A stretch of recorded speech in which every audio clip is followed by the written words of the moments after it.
Hi, my name is Philip Anderson from Cross Culture Therapy, and today we're going to talk about having mixed feelings or having mixed feelings for someone. So stay tuned and check it out. Feelings. We all have them. Some of us have more than we know what to do with. And sometimes they can get bundled up like one of those cable TV packages where we get 50 more channels than we've asked for and we end up watching the wedding channel during our free time. Mixed feelings can lead to depression and anxiety, but they are also a fact of life. Humans are complicated creatures with sophisticated brains that are active even when we don't know it, and they are constantly reflecting on the events in our past and the people in our lives. This video aims to explain the phenomenon of mixed feelings to help you understand why they exist so that you can better combat them in the future and avoid depression and anxiety. There may be events in the past that we have mixed feelings about. Something may have happened in the past that we thought positively about in that moment, and upon reflecting on it in the present, we feel negatively about, and vice versa, of course. This is called modular constructivism. Now, imagine taking out a big magnifying glass and holding it in front of the event in question. Now, this first magnifying glass represents your feelings of the event at the time when the event happened. Now, imagine pulling out a second magnifying glass at a later date. This might be a week after the event had happened, or several years after the event had happened, or even several decades, or maybe even at the end of your life you're reflecting on this event through another magnifying glass. And between the time when this event happened and the time you are reflecting on it the second time, there will have been several other events in your past that have changed the way you look at things.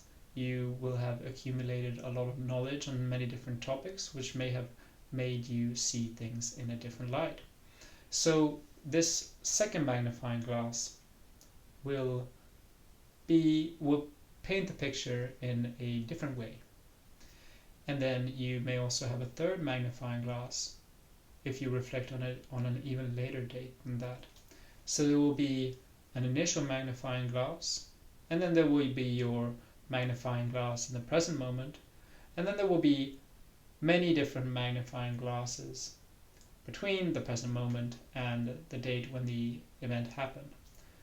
This is having mixed feelings about something.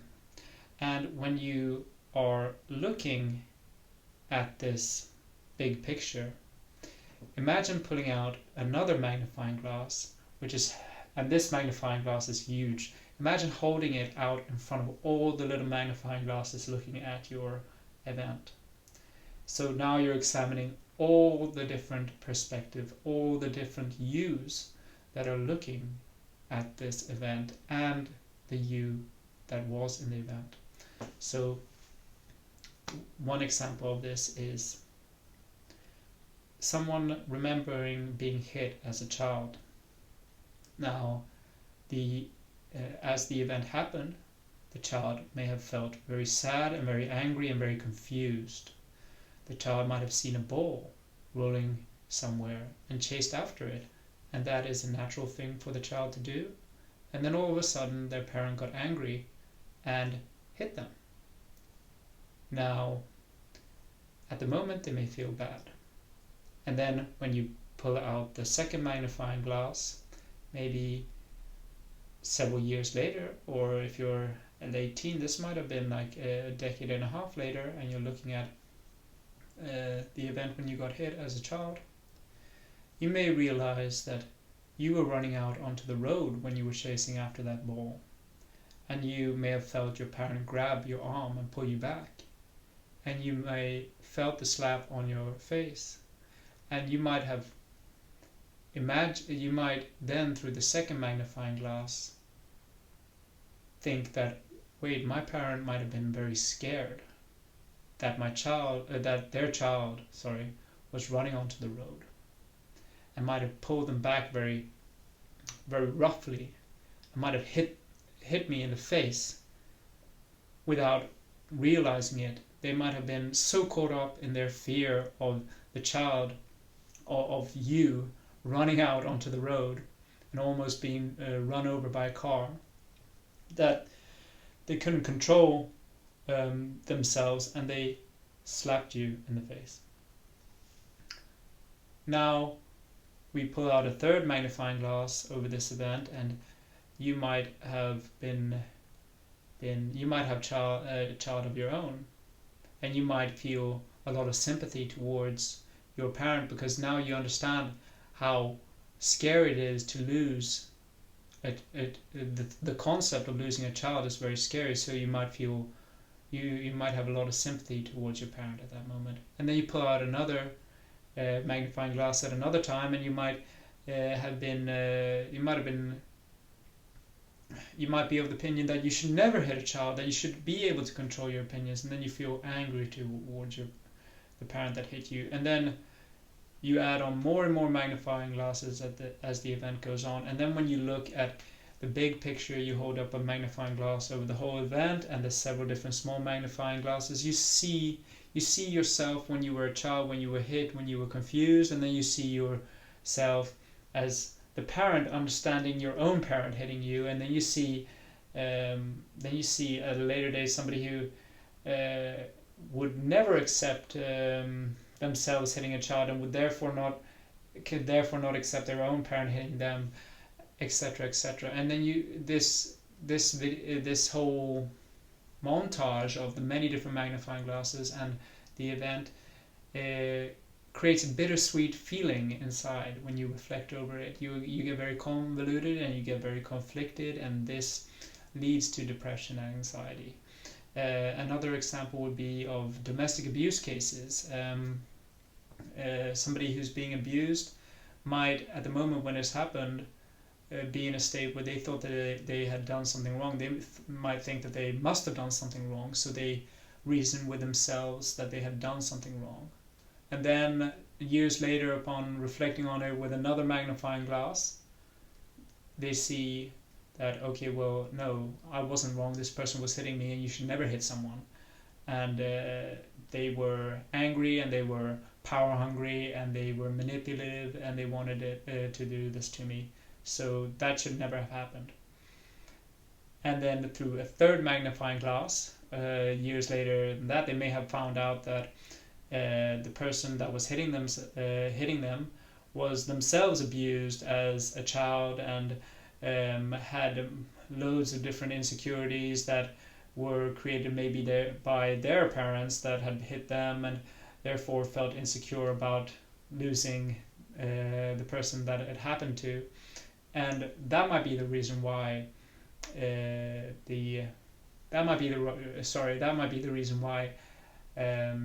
their husband or wife abused them, and they might end up having a little bit of sympathy for the person because of that.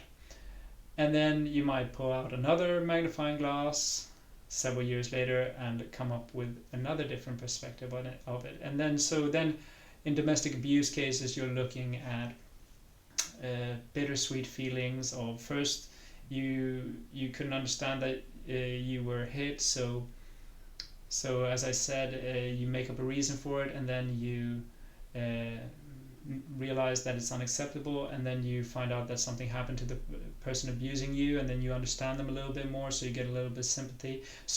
And other different magnifying glasses, of course, so you see the big picture, and you're looking at it from different perspectives at once, so you get sympathy for yourself, and you get sympathy for them, although they abused you. And all these different feelings, this mix of feelings, makes you very conflicted, and can lead to depression and anxiety, just because you don't see them for what they are. You see them as one, you interpret them through one big magnifying glass, looking at all these different small magnifying glasses and the event. You're not seeing them separately, and giving them the attention separately, and giving sympathy for the person being hit, and giving sympathy for that person, the other person as well, or giving sympathy for somebody else in the picture, and being able to give them sympathy without taking any sympathy away from you, or being able to love them and hate them at the same time, but doing it through the different magnifying glasses. It is the act of looking at it through in a big magnifying glass that makes it confusing and makes it hard to process. Now, apply the same concept to relationships, whether it is with a parent, a sibling, a colleague, a friend, or even if it's a romantic relationship for that matter. Relationships have good moments and bad moments, and just like in the previous examples, we can use our magnifying glasses to look at these moments, and we can examine the event and the magnifying glasses under one big magnifying glass. We tend to rather do this. We tend to see it all in one big magnifying glass, and at the very same moment see the good moments and the bad moments, and seeing the situation from a much older me or you, or a much younger me or you, or the me or you when the event happened, or the me and you after we had our own kids, etc., etc. We see it all at once, and we feel convoluted and conflicted. And this can also apply to romantic relationships that have ended. We look back at the relationship, we see the good moments, we see the bad moments, and we also reflect on the fact that the event or the breakup happened. So we see our former lover, our former romantic interest in all these different magnifying glasses. The magnifying glass that happened when we went to the movies together and it was a great date. The magnifying glass when this person told me he didn't love me anymore. The magnifying glass when the person told me that they wanted me back and we went and ate ice cream together. The magnifying glass when we had this big fight over this thing and we didn't speak to each other for several days. So the events in this, the magnifying glasses in this case might be seen through the event and might look on the person. This might be getting very confusing, but I hope you're following. So when we apply this concept to relationships, the magnifying glasses are the event, and the thing we are examining is our relationship to the person. That is actually quite well put.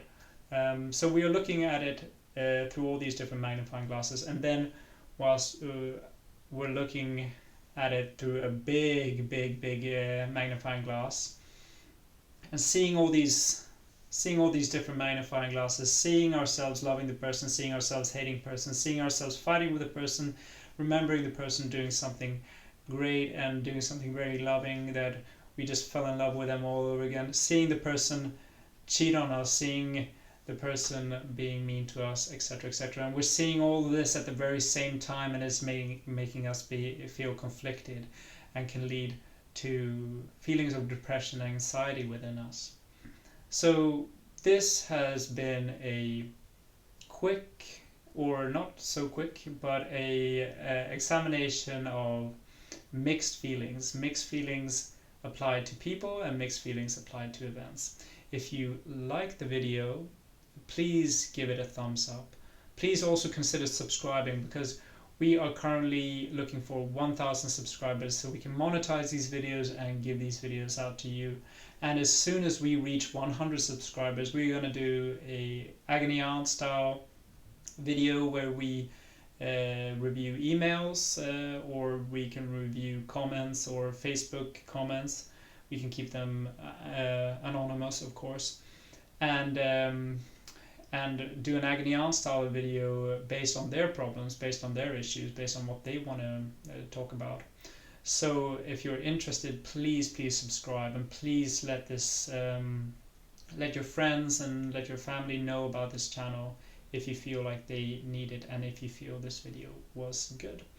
If also drop by our Facebook, Instagram, and our Twitter pages and give them a like as well if you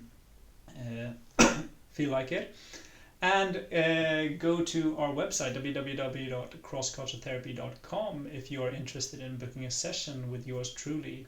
You can just press the Book a Sessions tab and schedule a session at a time of your choice. Our sessions are all done online, so you can do them at home or at a place of your comfort, at a time of your comfort. So please consider doing that as well, and I hope you like this video, and have a great day wherever you are in the world.